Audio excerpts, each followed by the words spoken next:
नमस्कार दोस्तों, digital India take में आपका स्वागत है। दोस्तों इस वीडियो हम बात करने वाले हैं इलेक्ट्रॉनिक मैकेनिक के मॉक टेस्ट नंबर 16 के बारे में, जिसमें मैं आपके लिए इंपॉर्टेंट क्वेश्चंस लेकर आया हूं। तो दोस्तों पूरे सेट को लगाइए और आपके जितने भी नंबर बनते हैं प्लीज़ कमेंट बॉक्स में ज़रूर शेयर कीजिए। इसके साथ ही दोस्तों इससे पहले के मॉक टेस्ट के 15 वीडियो मैं आपको प्रोवाइड करा चुका हूँ। जिन्होंने वो वीडियो नहीं देखे हैं मैंने डिस्क्रिप्शन में नीचे लिंक दे दिया है, आप वहाँ से भी देख सकते हैं। अदरवाइज़ मेरे चैनल की प्लेलिस्ट में जाकर आप मॉक टेस्ट की वीडियो और टेक्निकल सेक्शंस की वीडियो भी देख सकते हैं। तो दोस्तों अभी तक जिन्होंने मेरे चैनल को सब्सक्राइब नहीं किया है प्लीज़ मेरे चैनल को सब्सक्राइब करके बेल आइकन को दबाना ना भूलें। चलिए स्टार्ट करते हैं।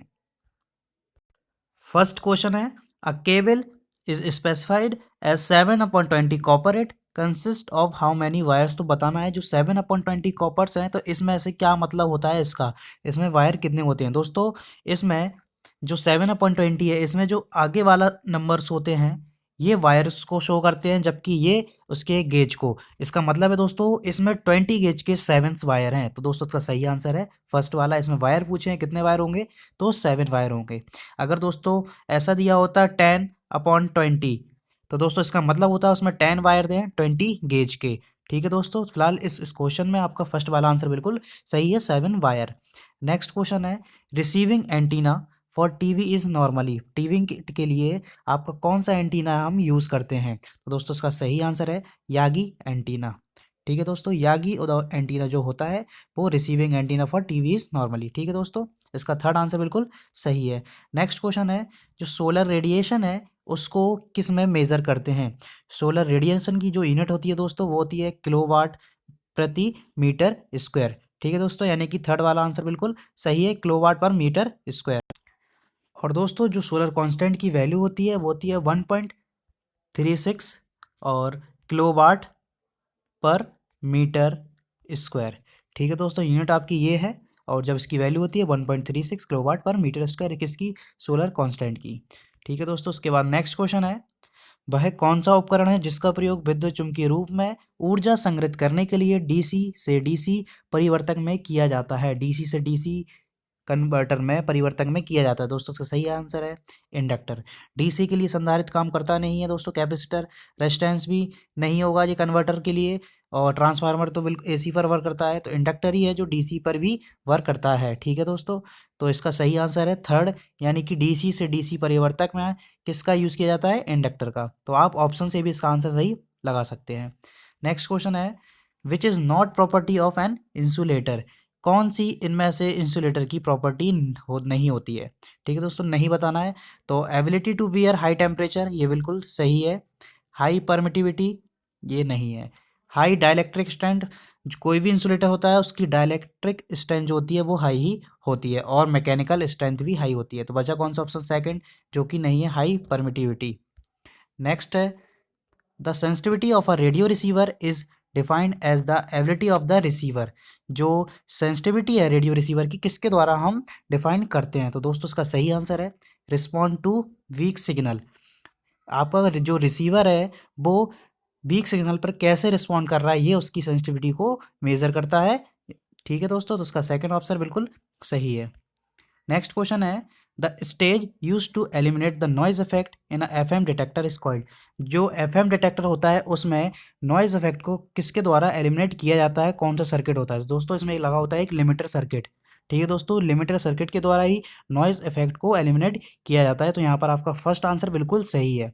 फोर्थ ऑप्शन दिया है नॉइज एलिमिनेटर, इस तरह का कोई भी दोस्तों सर्किट नहीं होता है। तो आप ऑप्शन देख के ये मत समझिए कि ये इसका सही आंसर है। फिलहाल इसका इस क्वेश्चन का जो सही आंसर है वो फर्स्ट है, लिमिटर। नेक्स्ट क्वेश्चन है, which type of diode is used in radio receiver. Radio receivers में कौन सा डायोड हम यूज़ करते हैं। स्विचिंग डायोड नहीं होता, पॉइंटिंग डायोड नहीं होता, हाई पावर डायोड नहीं होता, इसमें होता है सिग्नल डायोड्स। ठीक है दोस्तों, सिग्नल डायोड्स, यानी कि फर्स्ट इसका आंसर बिल्कुल सही है। नेक्स्ट क्वेश्चन है, the sequence of a operation in which pulse code modulation is. जो पल्स कोड मॉड्यूलेशन होता है कम्युनिकेशन में जो हम यूज़ करते हैं पीसीएम, शॉर्ट फॉर्म बोलते हैं पीसीएम, पल्स कोड मॉड्यूलेशन।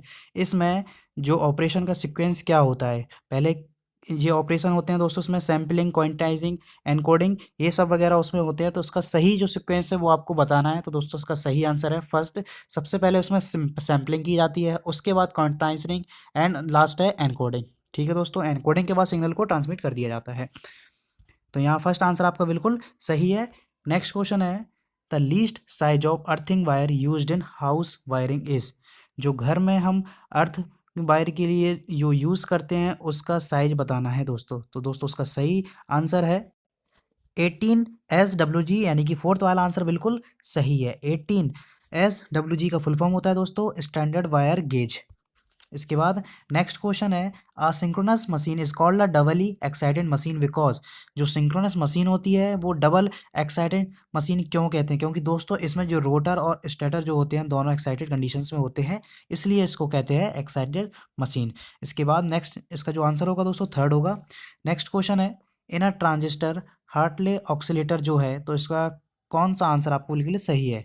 दोस्तों आपको पता होगा हार्टले ऑक्सीलेटर में आपका जो इंडक्टिव फीडबैक है वो हम यूज़ करते हैं। ठीक है दोस्तों, तो यहाँ पर आपका फर्स्ट वाला ऑप्शन बिल्कुल सही है, कॉलपिट में कैपेसिटिव होता है। नेक्स्ट क्वेश्चन है, which of the following oscillator will give most stable output oscillation frequency. दोस्तों इससे पहले मैं बता चुका हूँ, कभी भी स्टेबल की बात कंडीशंस आ जाए तो हमेशा कौन सा ऑक्सीलेटर यूज होगा है? Crystal oscillator. आंख बंद करके आप ये आंसर लगा दीजिए, क्रिस्टल ऑक्सीलेटर स्टेबल आउटपुट हमें मिलती है इसके लिए। ठीक है दोस्तों, तो यहाँ पर थर्ड वाला ऑप्शन बिल्कुल सही होगा।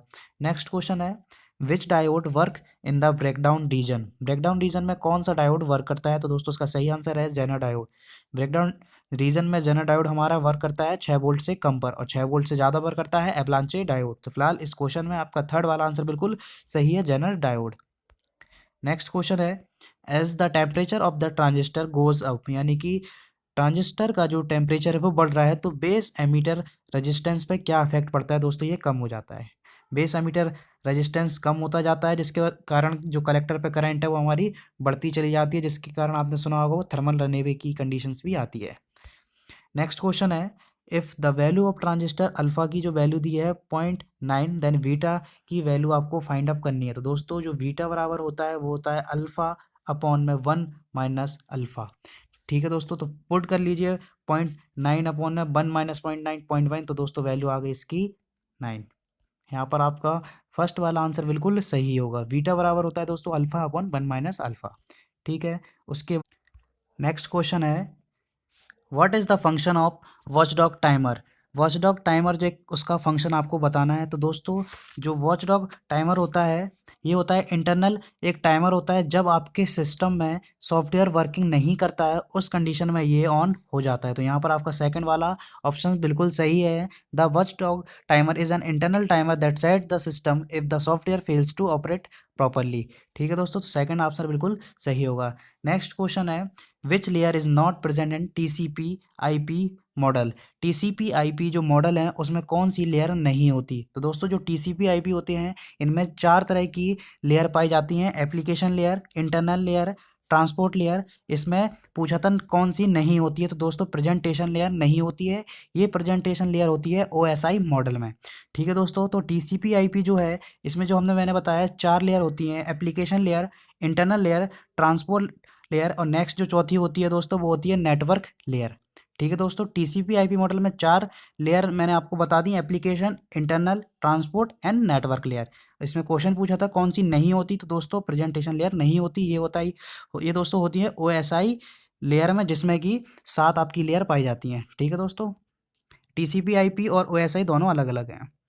नेक्स्ट क्वेश्चन है, device that accept data from outside computer and transfer into CPU। कौन सी डिवाइस है उनको क्या बोलते हैं जो बाहर से लेती हैं, यानी कि आउटसाइड से लेती हैं और CPU में एंटर कराती हैं? दोस्तों ये इनपुट डिवाइसेस बोलते हैं। ठीक है दोस्तों, ये तो आप नॉर्मली इसका आंसर लगा सकते हैं, इनपुट डिवाइसेस। तो फर्स्ट आंसर यहाँ पे बिल्कुल सही होगा। दोस्तों वीडियो अगर आपको पसंद आ रही हो तो प्लीज़ वीडियो को लाइक ज़रूर कर दें। नेक्स्ट क्वेश्चन है, a pin diode frequently used as.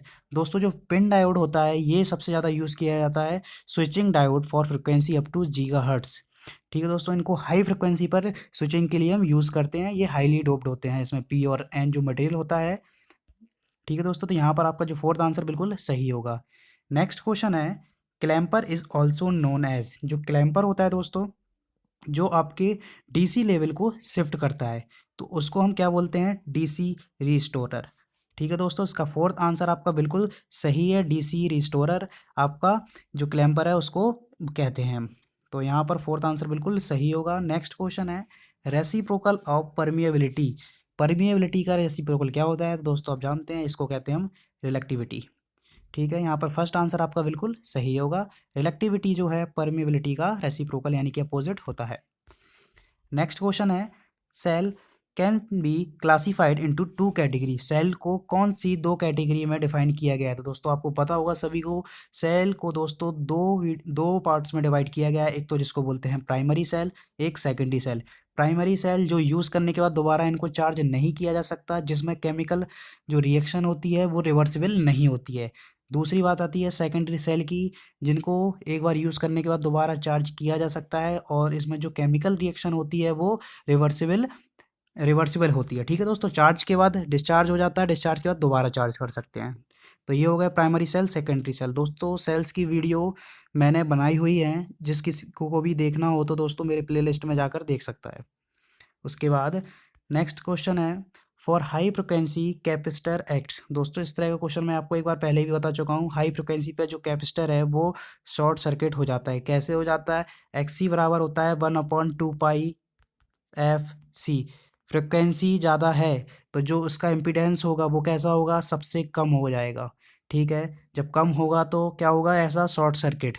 और जब जब आपकी फ्रिक्वेंसी कम होगी और तो उसके बीच जो एक्सी होगा यानी कि इसको क्या बोलते हैं इम्पीडेंस, तो वो कैसा होगा? ज़्यादा होगा। उस कंडीशन में होगा ओपन सर्किट। ठीक है दोस्तों, तो फॉर हाई फ्रिक्वेंसी कैपेसिटर होगा शॉर्ट सर्किट।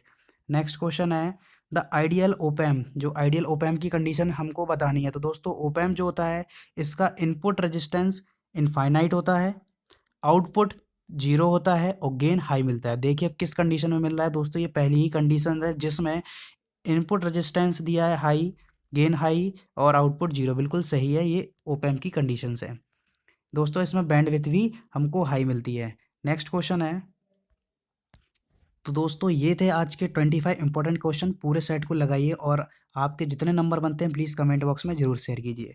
दोस्तों आज के लिए आपका जो एक क्वेश्चन है मैं आपसे पूछने जा रहा हूँ, भारत के किस राज्य में विश्व का सबसे बड़ा हॉस्पिटल बनाया जाएगा? इसका आंसर आपको कमेंट बॉक्स में टाइप करके बताना है।